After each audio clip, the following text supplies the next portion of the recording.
दीपक संवाद आप देख रहे हैं। आपके साथ मैं हूं मेघना सचदेवा। स्वागत है आप सभी का हमारे खास कार्यक्रम ज्योतिष संवाद में। हमारे साथ फिलहाल मौजूद है ज्योतिष आचार्य मंजू जोशी। मैम, स्वागत है आपका हमारे इस कार्यक्रम में। जी नमस्कार, जय माता दी। हर रविवार को हम आपकी मुलाकात करवाते हैं मैम से और आपको ज्योतिष के बारे में कई टिप्स दी जाती हैं। आपके आने वाले हफ्ते में क्या कुछ मुश्किलें आ सकती हैं और अगर आपकी राशियों पर कुछ प्रभाव पड़ रहा है तो उसके लिए उपाय भी यहाँ पर किए जाते हैं। हालांकि इस हफ्ते हम बात करने वाले हैं रंगों के त्योहार होली की, यानी कि बुराई पर अच्छाई की जीत की त्योहार की। लेकिन आप सभी को कहीं ना कहीं ये कंफ्यूजन जरूर होगा कि आखिर होली कब से शुरू होने वाली है, एकादशी का व्रत कब रखा जाएगा, चीर बंधन कब होगा, रंग धारण कब होगा। तो आज इन्हीं सभी सवालों के जवाब हमें यहाँ पर मिलने वाले हैं। तो मैम, शुरुआत करते हैं क्योंकि होली को लेकर अलग अलग जो डेट्स हैं, तिथि हैं, वो सामने आ रही हैं। चीर बंधन, रंग धारण को लेकर क्या जानकारी है ज्योतिष के हिसाब से? होली की शुरुआत कब से होने वाली है? जी चीर बंधन और रंग धारण का जो कार्यक्रम है वो आज दशमी तिथि समाप्त होने के बाद 10:22 से प्रारंभ होगा। रात्रि 11:30 बजे तक आप रंग धारण कर सकते हैं। उसके अलावा 11:30 बजे के बाद भद्रा प्रारंभ हो जाएंगे तो रंग धारण नहीं किया जाएगा। इसी वजह से 14 तारीख को रंग धारण न करके 13 को किया गया। आंवला एकादशी का उपवास 14 तारीख को रखा जाएगा। मैम, इस बीच ऐसी क्या चीजें हैं जो मतलब करनी चाहिए या नहीं करनी चाहिए, जिनसे बचना चाहिए? क्योंकि कहा जा रहा है कि जो होला अष्टक है वो भी शुरू हो चुका है, होली तक वो भी रहने वाला है, तो उसको लेकर भी कुछ जानकारी। जी जी 10 मार्च से लेके 19 मार्च होली रंगोत्सव जब होगा उस दिन तक सभी मांगलिक कार्य वर्जित कहे गए हैं।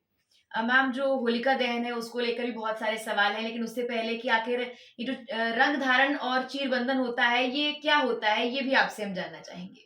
जी रंग धारण का जो रंग धारण एकादशी तिथि को किया जाता है उसमें आप सफेद वस्त्रों पर पहले सर्वप्रथम ईश्वर को रंग अर्पित करते हैं, गुलाल इत्यादि जो प्राकृतिक रंग हैं वही चढ़ाते हैं और कपड़ों में भी उन रंगों का छिड़काव किया जाता है। इसके अतिरिक्त चीर बंधन एक यहाँ पर इस विशेष तौर पर कुमाऊं में आपको देखने को मिलेगा।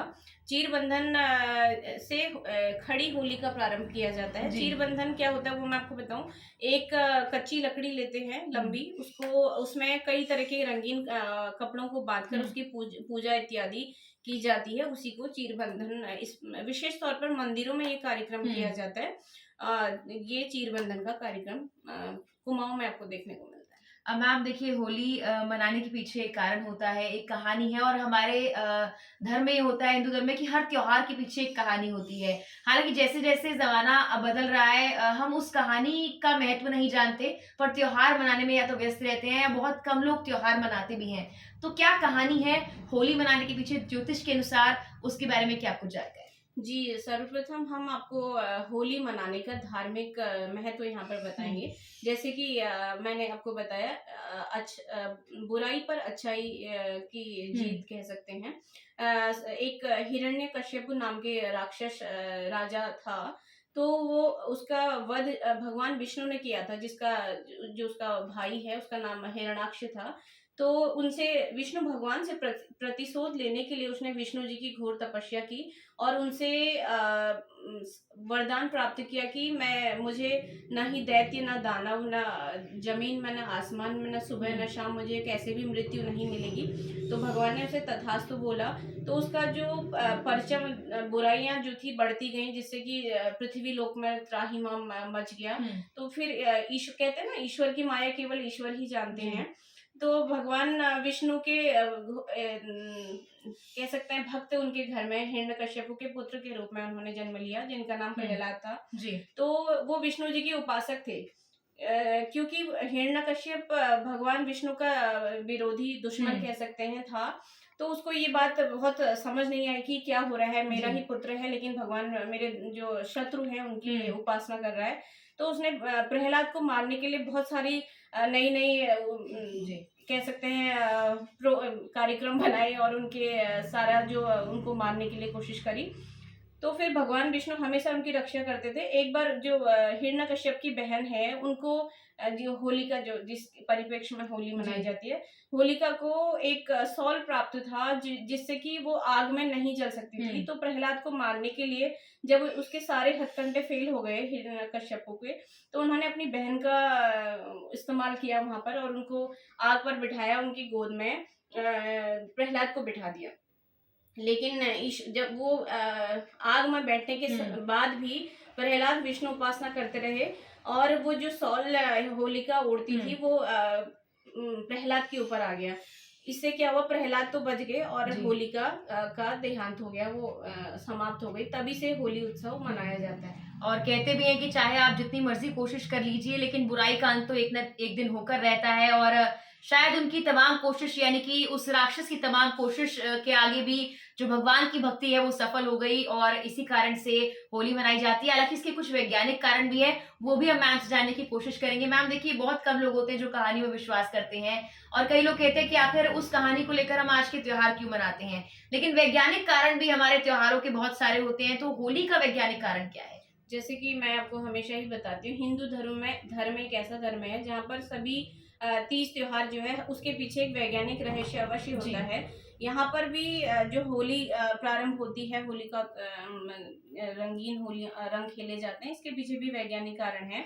जैसे कि शरद ऋतु समाप्त होती है और वसंत ऋतु का आगमन होता है, तो यहाँ पर बहुत सारे नकारात्मक बैक्टीरिया जो होते हैं और वातावरण में अलग अलग इसके कारण है, वो बता रही हूँ, बैक्टीरिया हो जाते हैं जिससे, और इसके अतिरिक्त मनुष्य क्या होता है कि एक मौसम चेंज की वजह से उनमें बहुत आलस आ जाता है और बहुत ऐसा अजीब सा महसूस करते हैं। तो उसको दूर करने के लिए एक तो होली क्यों मनाई जाती है जो हम पूछ रहे थे, उसको दूर करने के लिए रंगों का प्रयोग किया जाता है, प्राकृतिक, जैसे गुलाल इत्यादि, जो कि जो प्राकृतिक फूलों से बनाया जाता है। रंगों से उनके जीवन में नई ऊर्जा का संचार होता है। इसके अतिरिक्त कह सकते हैं जब हम जोर जोर से गाना गाएंगे, जो हमारे शरीर में आलस्य उत्पन्न हो जाएगा, तो वो भी दूर होगा। तो इसी वजह से प्रकृति का जो चेंज है, इसको ठीक करने के लिए जो आलस इत्यादि आ जाता है, जो बैक्टीरिया वगैरह हो जाते हैं, उसको समाप्त करने के लिए होली मनाई जाती है। तो बिल्कुल देखिए, इससे ये भी पता लगता है कि वैज्ञानिक कारण ये कहते हैं कि आप जितना हो सके ऑर्गेनिक कलर्स का इस्तेमाल कीजिए। अगर आप उनका इस्तेमाल करेंगे तो आपकी स्किन भी ठीक रहेगी और आप अच्छे से होली मना भी पाएंगे। हालांकि वैज्ञानिक कारण के बाद मैम अब ये जानने की कोशिश करते हैं कि आखिर जो होली है उसकी डेट क्या है, क्योंकि तिथि को लेकर काफी कंफ्यूजन लोगों के मन में है। आखिर कब मनाई जाएगी होली? 17, 18, 19 तीनों जो तारीखें हैं उनको लेकर बहुत कंफ्यूजन है। तो ज्योतिष के हिसाब से उसको लेकर क्या जानकारी है? जी बिल्कुल, मैं आपको बताऊंगी कि होली का दहन 17 मार्च को किया जाएगा। इसके अतिरिक्त होली रंगोत्सव जो है वो 18 तारीख को, कुछ जैसे कि काशी में 18 तारीख को मनाई जाएगी, और उत्तराखंड में विशेष तौर पर यहाँ पर 19 मार्च को होली मनाया जाएगा। इसके पीछे का कारण बता देती हूँ। 18 तारीख को पूर्णिमा तिथि 12:50 तक है, तो होली जो है सुबह से खेली जाती है, इसलिए 19 तारीख को होली खेलना शास्त्र संगत होगा। चलिए, इससे हमारे दर्शकों की कंफ्यूजन दूर होगी कि आखिर 3 दिन की होली क्यों बताई जा रही है।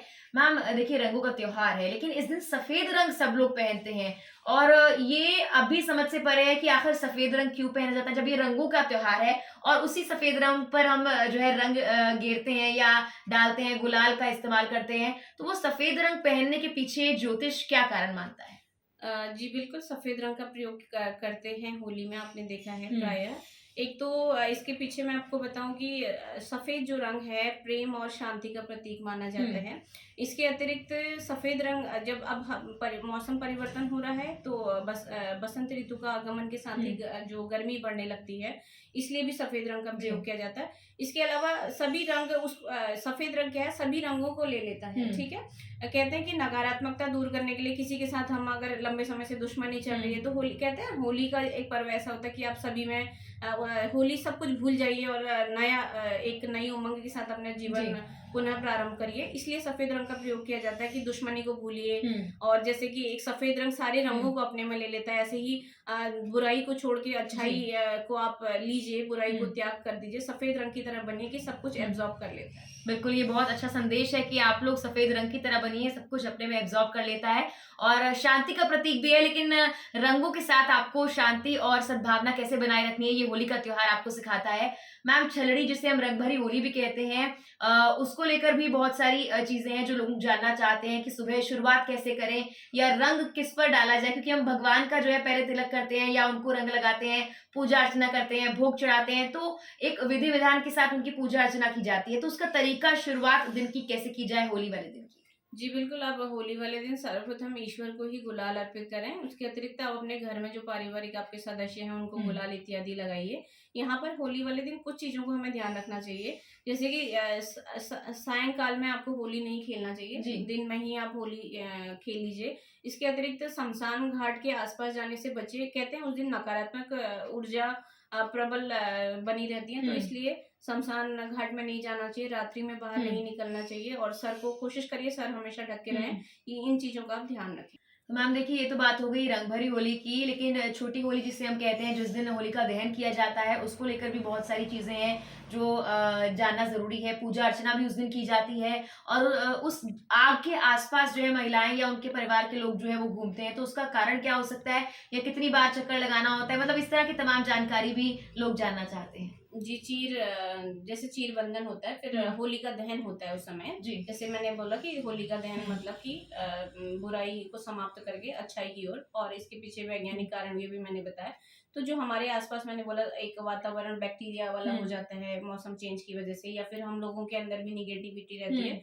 तो उसके चक्कर लगाने से, आग के आस-पास अगर आप चक्कर हुँ। लगाते हैं तो उससे जो आस-पास के बैक्टीरिया समाप्त होते हैं और आपके अंदर जो बॉडी में आपके जी। बैक्टीरियाज़ आ जाते हैं, वो भी समाप्त हो जाते हैं। हुँ। इसलिए होलिका दहन का वैज्ञानिक कारण और हुँ। धार्मिक कारण ये है। मैम, होली के दिन बहुत सारे पकवान बनाए जाते हैं, लेकिन कौन से पकवान हैं जो उस दिन बनाना अच्छा होता है? खासकर हम देखते हैं कि गुजिया बनाई जाती है, पापड़ बनाए जाते हैं, बहुत सारी चीज़ें जो बनाई जाती हैं। लेकिन सबसे अच्छा उस दिन क्या हो सकता है भगवान को भोग लगाने के लिए, शुरुआत करने के लिए? विशेषकर तो सभी लोग गुजिया का भोग हुँ। लगाते हैं, बाकी ईश्वर भाव के भूखे होते हैं। हुँ। आप जो भी चाहें भोग में उन्हें हुँ। अर्पित कर सकते हैं। तो उम्मीद करते हैं कि आज के इस कार्यक्रम में आपको तमाम जानकारी होली को लेकर मिल गई होगी। आप सभी को होली की बहुत शुभकामनाएँ और चाहती हूँ कि आखिर में मैम भी आपको एक सुविचार के साथ शुभकामनाएँ दें। जी, आज आप सभी को मैं भी, मेरी तरफ से भी होली की हार्दिक शुभकामनाएँ, और हुँ। शांति से होली मनाइए। ये आपके लिए अच्छा है। इसके अलावा जो आज का सुविचार है हम आखिरी में देते हैं। आज मैं आपको कहना चाहूँगी, कई लोग स्नान के बाद आपने देखा होगा हुँ। बाथरूम गीला छोड़ देते हैं। हुँ। तो उन सभी को मैं सलाह देना चाहूँगी जो अभी तक छोड़ते आ रहे हैं, उनका कहते हैं ना चंद्रमा मन सो जाता, पानी क्या है? चंद्रमा है, बाथरूम भी चंद्रमा के ही अंदर में आता है। तो जो जब तक नहाने के बाद वहाँ पर गीला छोड़ देते हैं, हुँ। उसको साफ नहीं करके आते हैं, तो उन सभी का चंद्रमा कमज़ोर होता है। तो मैं आपसे कहना चाहूँगी कि स्नान के बाद बाथरूम को वाइपर इत्यादि मारकर स्वच्छ करके आएँ, इससे आपका चंद्रमा मजबूत होगा। बिल्कुल, धन्यवाद मैम आपका वक़्त देने के लिए हमें और इसी के साथ फिलहाल के लिए इस कार्यक्रम में इतना ही। आप देखते रहिए प्रतिपक्ष संवाद। नमस्कार।